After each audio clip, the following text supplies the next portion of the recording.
Welcome back to AI Unraveled, the podcast that cuts through the hype to deliver zero noise, high signal intelligence on the world of artificial intelligence.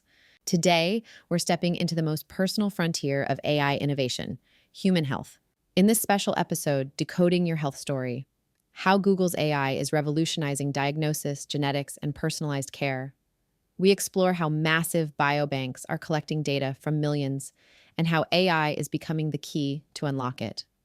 We'll look at new research from Google that uses AI to predict health traits from imaging, improve the discovery of individual genetic variants, and combine genetics with health data to give us a complete picture of health and disease. But before we dive into the data, a quick word for the leaders listening. Stop marketing to the masses. Start briefing the C-suite. You've experienced the power of AI Unraveled, zero noise, high signal intelligence for the world's most critical AI builders. Now leverage our proven methodology to own the conversation in your industry.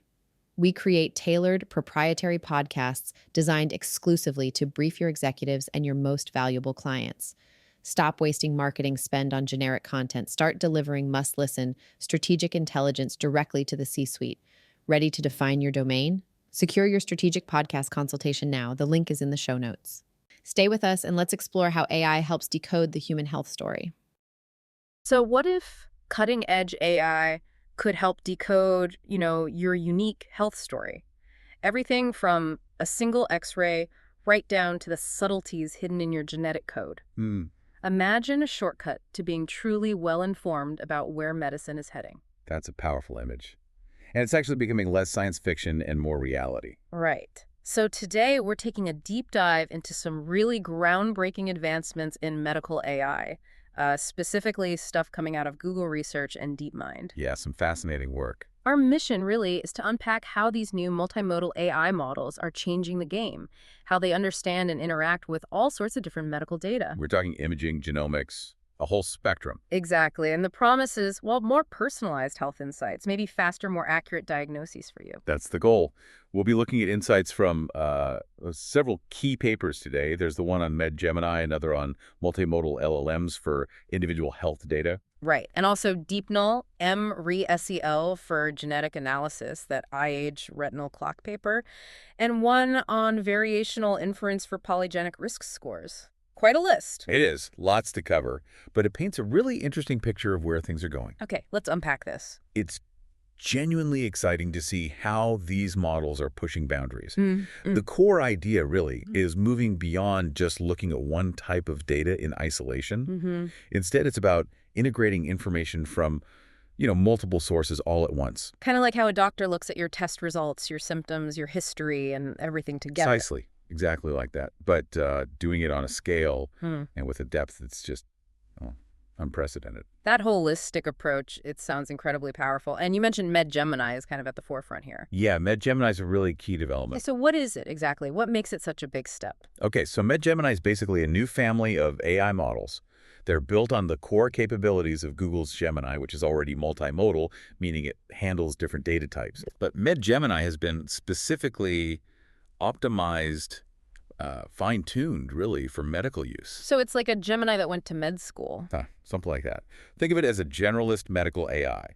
It's designed to understand really specialized medical data, stuff you just wouldn't find in a general-purpose AI like ChatGPT or even the standard Gemini. Okay, so it knows about X-rays and genes, not just cats and poems. Exactly. It's a leap towards a more comprehensive AI in healthcare, one that can handle everything from images to genomic sequences. That's a fascinating concept, though, a generalist AI that's also a deep medical specialist. How does it actually learn all that specialized stuff? It must be quite a process. Oh, it is. It learns through fine-tuning, basically training it further on an enormous, incredibly diverse set of medical data. Like what kind of data? We're talking 2D and 3D radiology scans, like chest X-rays, CT scans. Then there's histopathology, which is tissue samples under a microscope, ophthalmology, eye scans, dermatology, skin images, and even complex genomic data. And what's really innovative, I think, is how it handles 3D data, like those CT volumes. Yeah, you mentioned that was tricky. Right. So it cleverly uses Gemini's existing video understanding capabilities. It processes the multiple 2D slices of a CT scan, almost like frames in a video, capturing that depth dimension. That's really smart, treating a stack of images like a movie clip. It is. And all this training, it happens on these massive Google TPU-V4 accelerator pods, Yeah. serious AI supercomputers. It shows the kind of computational power needed for these breakthroughs. Right, not something you run on your laptop. So, okay, it's trained on all this data using clever tricks. What are the results like? What can it actually do, Yeah. especially in areas like radiology? Getting those reports right is crucial. Absolutely. And in radiology, MedGemini 2D, the one focused on 2D images, is really setting a new standard for AI-generated chest X-ray reports. How good are we talking? Well, expert radiologists evaluated the AI reports. On 2 different data sets, they found that for normal cases, something like 57% and 96% of the AI reports were equivalent or better than the original human reports. 96% on one set. Wow. And for abnormal cases. Still impressive. 43% and 65% on those same 2 data sets were rated equivalent or better. That's a huge step towards having AI reliably assist radiologists, maybe handling initial reads or simpler cases. Okay, that is significant progress. What about the 3D scans, the CTs? So MedGemini 3D is actually the first ever large multimodal model to generate reports for 3D CT volumes. That's a milestone in itself. And the quality. About 53% of its AI reports were considered clinically acceptable. So very promising, definitely. But it also shows there's still work to do to fully match, expert human quality in that really complex 3D space. Further research needed for sure. Makes sense. 3D is inherently more complex. So beyond just writing the full reports, what else can MedGemini do with these images? Can it answer specific questions about what it sees? Oh, absolutely. Visual question answering, or VQA, is another key area. Mm. MedGemini 2D actually surpassed the previous best performance on chest X-ray VQA tasks. So you could ask it, is there evidence of pneumonia? And it could answer based on the image? Essentially, yes. And it also performs really well in general radiology VQA and just classifying images. It actually exceeded the state-of-the-art or previous baselines on 17 out of 20 different tasks they tested it on. 17 out of 20, that's pretty dominant. Does this apply to other image types too, like the skin photos or tissue samples? It does. Its ability to generalize is, frankly, remarkable. It surpassed the baselines in histopathology, ophthalmology, and dermatology image classification across 18 out of 20 tasks in those areas, too. Wow. And it's getting close to the performance of models that were specifically built just for those single tasks, which is kind of the point of a powerful generalist model. Right, one model doing the job of many specialized ones. Okay, that's the imaging side. What about genomics? Predicting disease risk from genes that feels like a totally different beast. It is a different beast, yeah. But MedGemini has a component for that too, called MedGemini Polygenic. And it actually outperforms the standard linear methods we typically use for polygenic risk scores, or PRS. Okay, better risk scores. But you mentioned something even more fascinating earlier. Ah, yes. Get this. Mm-hmm. It even generalizes its predictions to genetically correlated diseases. Diseases it was never explicitly trained on. Wait, how does that work? Well, it seems to learn deeper underlying biological connections. So if it's trained to predict risk for, say, heart disease, and another condition shares some genetic risk factors, it might also show some predictive ability for that second condition too, Yeah, even without specific training data for it. that's incredible. It implies it's learning something fundamental about the genetics. Exactly. It's a big step towards understanding your broader genetic predispositions, maybe for a whole family of related conditions. Just think about that for a second. Getting an X-ray result back in minutes, potentially, not days, or starting to understand your genetic risks years before anything might show up.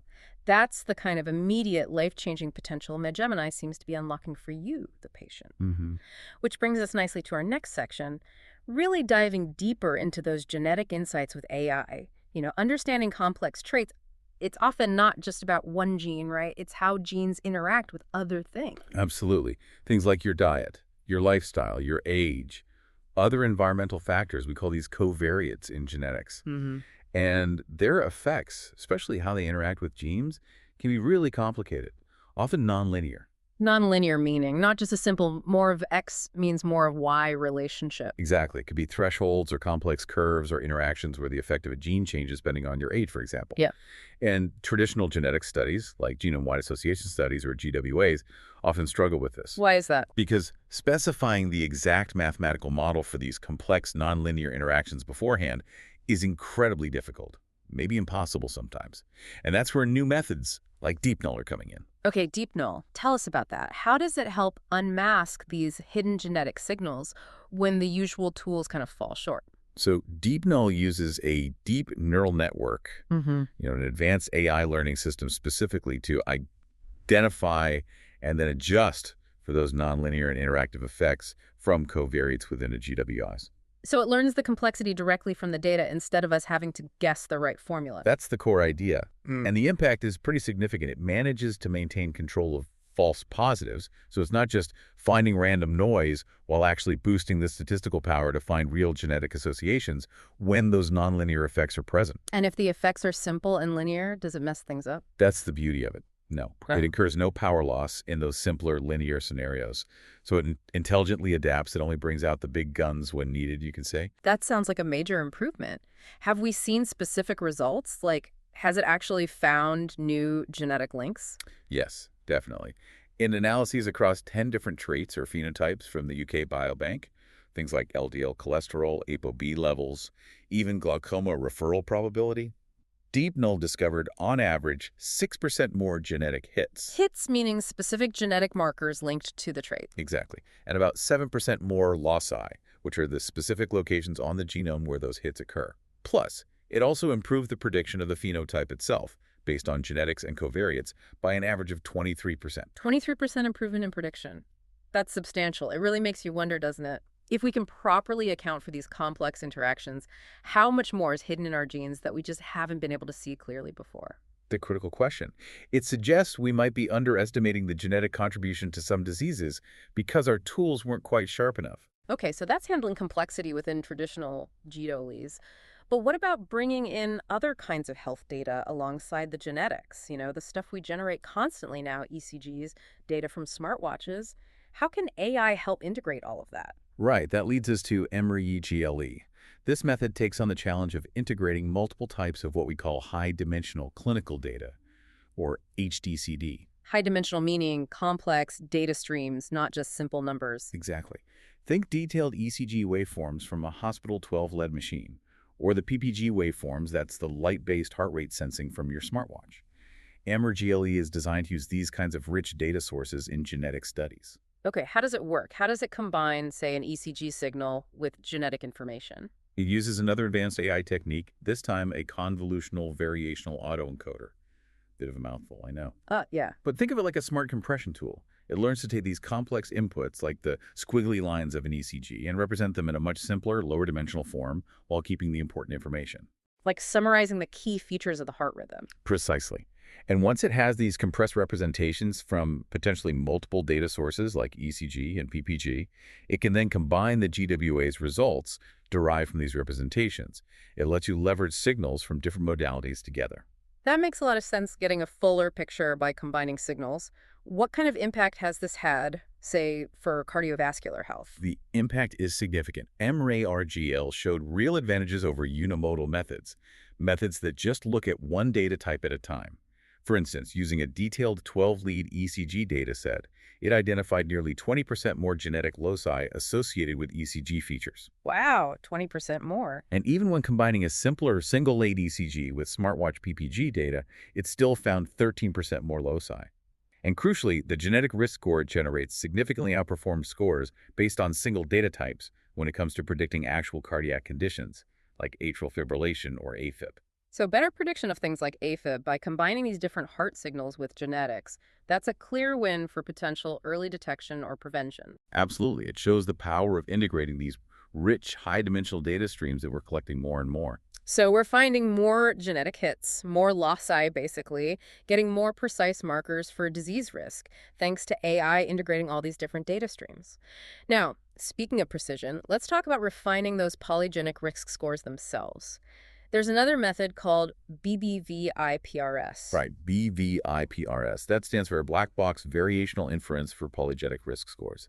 It's another approach aimed at constructing more accurate PRS directly from the summary statistics you get out of a GWS. And PRS, just to remind listeners, that's the score summarizing risk based on potentially thousands of small genetic effects, right? Like a genetic report card. Exactly. A single number summarizing your overall genetic predisposition for a trait or disease. Now, BBVRS, performance-wise, it's generally competitive with other leading methods. Okay, competitive is good, but does it excel anywhere specific? Yes, it significantly outperforms a well-known standard method called LDPRED2 in certain specific scenarios, particularly when the overall heritability of trait is low. meaning genetics only explains a small part of the variation, but the fraction of genetic variants that are actually causal is high. Okay, low heritability but many contributing genes. That sounds like a tricky situation to model accurately. It can be. And in some simulations reflecting that kind of scenario, BBAPRS showed an absolutely massive improvement, something like an 80% gain in predictive power compared to LD-BRED2. 80%? That's huge in specific contexts. It is. It suggests that for certain types of genetic architectures, this method might offer a real advantage in building more accurate risk scores. So, pulling this genetic section together, what does all this mean for you, listening right now? It really means AI is sharpening our tools. It's refining our understanding of how your unique genetic blueprint contributes to your health risks. And that ultimately paves the way for potentially much more precise, more personalized preventative strategies, tailored just for you. Exactly. Moving beyond one-size-fits-all recommendations. Which leads us beautifully into our third section, AI for really personalized health, and maybe even discovering new kinds of biomarkers. Let's start with HELM. What's that about? HELM stands for Health Large Language Model for Multimodal Understanding. It's essentially a framework designed to empower large language models, like the ones driving chatbots, to truly understand diverse, individual-specific health data. So taking the power of LLMs, but grounding them in actual complex health information about a person. Precisely. It's a crucial step towards generating personalized health insights that go way beyond what a generic AI could possibly do. It's about understanding you. Okay, how does it achieve that? How does it get an LLM to understand, say, lung function tests alongside lab results? That multimodal understanding seems key. It is key. HEL does this by encoding complex data types directly into the LLM's language. It translates things like time series, spirogram curves, those graphs showing how you breathe from a lung function test, and also standard tabular clinical data, age, sex, BMI, lab values. It translates all of that into the LLM's token embedding space. Think of it as creating a common AI vocabulary where all these different pieces of health information can coexist and be understood together. So the AI can see the connections, like how your lung function might relate to your age and BMI and recent lab results. Exactly. It allows the model to process and reason over this rich, multifaceted picture of an individual's health simultaneously. That's a massive leap from just feeding it text or maybe one type of data. How well does it actually perform? Can it predict diseases better by combining info this way? The results are really promising. For example, in predicting asthma, HELM achieved an AROC of 0.75 when it combined the tabular data with the spirogram curves. And AROC, that's a measure of how well it distinguishes between people with and without the condition, right? Higher is better. Right, and that 0.75 is a really significant jump from only 0.49 when it just used the tabular data alone. It clearly shows the power of integrating that complex time series lung function data. That's a huge difference. Does it work well for other conditions too? Generally, yes. Across 8 common conditions, they tested things like diabetes, hypertension, stroke, HELM, often matched or even outperformed traditional machine learning models designed specifically for those prediction tasks. Okay, here's where it gets really interesting for me. Imagine an AI that doesn't just predict risk based on numbers, but truly understands your individual health profile as this rich, complex story, and then uses that understanding to give you personalized advice. Can Helm do that? It's heading in that direction.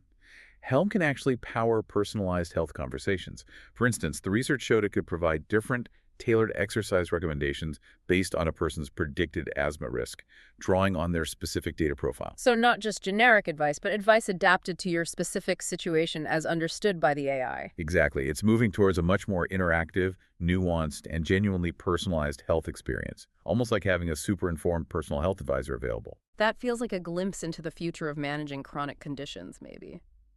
Now, finally, let's talk about eye age, this idea of a retinal aging clock. What is this? iAge is a deep learning model that was trained to predict a person's chronological age, their actual age in years, based only on a retinal fundus image. That's the photo taken of the back of your eye during an eye exam. Predicting age just from an eye picture, how accurate can that possibly be? Remarkably accurate, actually. On one large data set, it had a mean absolute error of just 2.86 years. On another, it was 3.3 years. That's significantly better than other aging clocks based on different types of biological data. Wow, within about 3 years just from looking at the retina. Okay, so it predicts your eye age. Then what? Then the model computes something called iAge eye age acceleration. That's simply the difference between the age predicted by the model, your eye age, in your actual chronological age. So if the model thinks your retina looks older than you are, you have positive acceleration, and younger, negative. Exactly. And this IHXL turned out to be really significant for understanding biological aging, maybe even more than chronological age. How so? What does it tell us that just knowing someone's age doesn't? Or even other biological age tests? Well, the fascinating finding was that this IHXL was highly independent of other common measures of biological age, like phenotypic age, which is often calculated from blood test results. So the eye is reflecting something different about aging than the blood is. It seems so. And crucially, even when they accounted for phenotypic age in their analyses, having a higher eye age excel, your eye looking older than your age, was still a significant predictor of all-cause mortality. It had a hazard ratio of 1.026 per year of acceleration. Whoa. So even if your blood work looks fine for your age, if your retina looks older, that independently predicts a higher risk of dying. That's what the data suggests. It implies eye age is capturing a distinct and potentially very valuable aspect of the overall biological aging process, a piece of the puzzle that other markers might be missing. It's a new window into our systemic health. That's incredibly powerful. What about tracking changes over time? Can it see if someone's eye aging is speeding up or slowing down? Yes, it can. When they had longitudinal data, multiple eye scans from the same person, over time, the models could predict individual aging trajectories, even within timescales of less than a year, with about 71% accuracy. Detecting aging changes in under a year from eye scans, that's pretty sensitive. It is. And Yeah. there was even a cool biological validation. The researchers identified a gene linked to eye age through GWs. They then found the equivalent gene in fruit flies. And when they knocked down its activity, Meaning they reduced its function. right, when they did that, it actually slowed down the age-related decline in the fly's vision. Wow. So manipulating a gene linked to the human eye age score affected aging in flies. That's strong biological evidence. It really is. It strongly suggests that retinal health isn't just about vision. It can be a powerful indicator of overall health and the aging process throughout the body. And because eye imaging is relatively cheap, non-invasive, and common, eye age looks incredibly promising for broad longitudinal health monitoring, maybe part of regular checkups in the future. Amazing. Okay, so let's try and synthesize this deep dive a bit. We've covered a lot of ground. We've seen how AI is moving forward on multiple fronts, from these broad, generalist models like MedGemini that can tackle many tasks, Right, the reporting, the Q&A, the genomics. to more specialized models like DeepNull for uncovering hidden genetic signals, MRegiLE for integrating different clinical data streams, HelMM for personalizing LLM interactions with your health data, and IH for finding entirely new biomarkers in unexpected places, like the eye. And the common thread seems to be tackling complexity, right? Handling diverse, messy, real-world medical data in ways we couldn't before. Exactly. This isn't just about doing things faster. It's about achieving greater depth, more precision, and ultimately more personalization in how we understand health and disease. It's truly remarkable how these models are being designed specifically to handle that messy reality. You know, the 2D and 3D images, the huge genomic sequences, those complex time series signals from monitors or wearables. Integrating all that is the real game changer. I agree. That integration is key. So the why it matters for you, the listener, it really comes down to a few key potential benefits, doesn't it? I think so. First, potentially faster, more accurate diagnostics. Getting those initial reads on X-rays or CT reports much quicker, perhaps more reliably. Second, a deeper understanding of your own personal genetic predispositions and risk factors, thanks to methods like DeepNull and better PRS.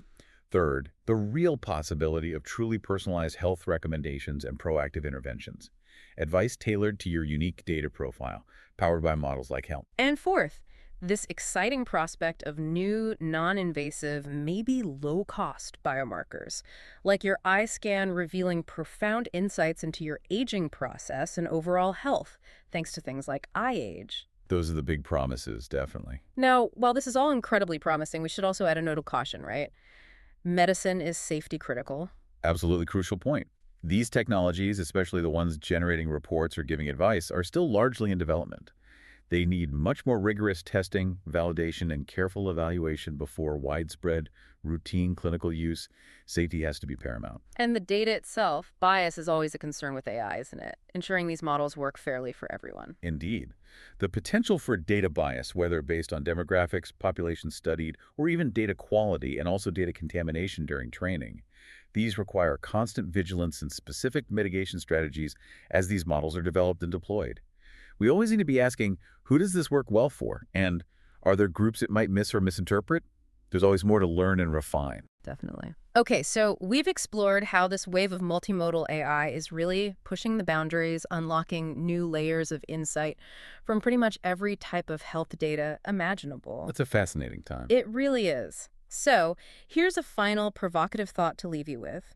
As these AI models continue to learn, as they synthesize more and more information from every corner of your health profile, your genes, your scans, your wearables, your clinical history, how might your relationship with your own health, your own well-being fundamentally change? Hmm. Will knowing your personalized risks and insights with this new level of clarity empower you, maybe encourage you, to take an even more active, informed role in shaping your own health future? It's a profound question. Does more information automatically lead to better action? Or does it require a new way of interacting with that information? Right. It truly makes you think about the incredible potential, but also maybe the new responsibilities that come with these tools for potentially a much healthier tomorrow for all of us. That was a look inside the groundbreaking work from Google Research, demonstrating how AI is not just assisting doctors, but fundamentally changing how we understand our own genetics and health biology. The scale and speed at which AI can analyze this data means a new era of preventative medicine and personalized care is already upon us. Thank you for tuning in to this special episode of AI Unraveled. If you found the intelligence in this episode valuable, please do us a quick favor. Like and subscribe to the podcast on your favorite platform. It's the best way to ensure you never miss our next deep dive.